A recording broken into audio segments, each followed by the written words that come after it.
Entenda a grande tacada de Flávio Bolsonaro com a PEC das praias. Por Luiz Nassif. Agora, a PEC das praias visa dar a propriedade para quem está ocupando.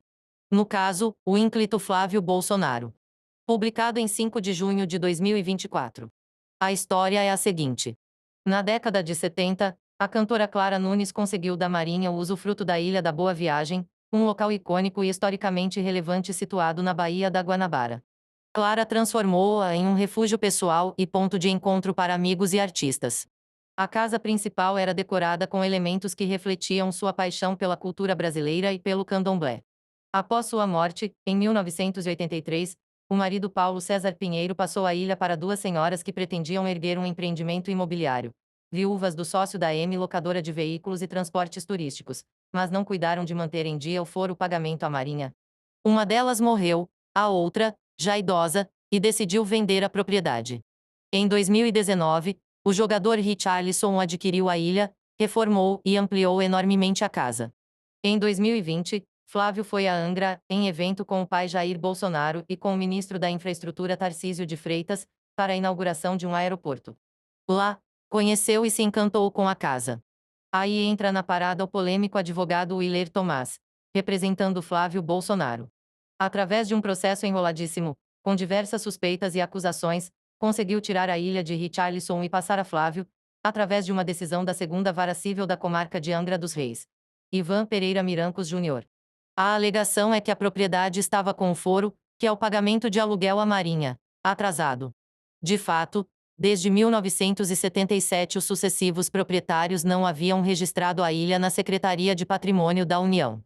Segundo reportagem do Metrópolis, embora envolta em suspeitas, a liminar permitiu que Flávio tomasse posse da ilha.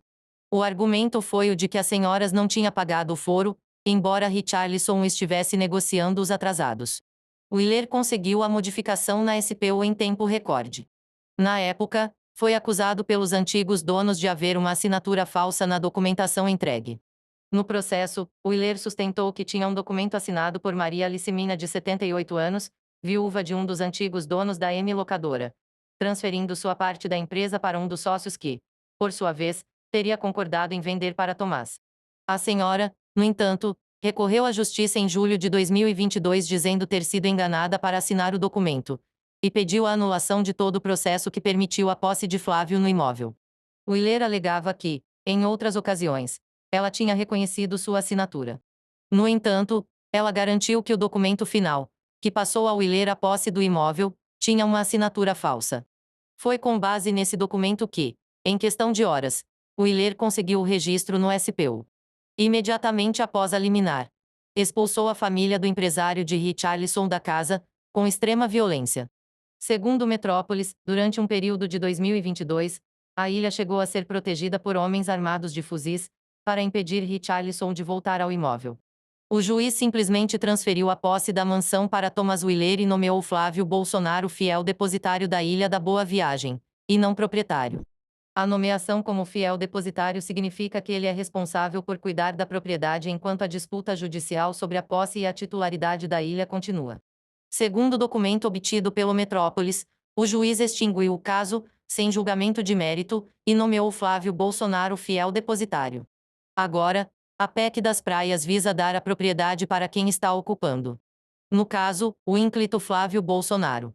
A PEC das praias pode ser um bom motivo para que Ministério Público e Polícia Federal revolvam as entranhas desse estranho negócio.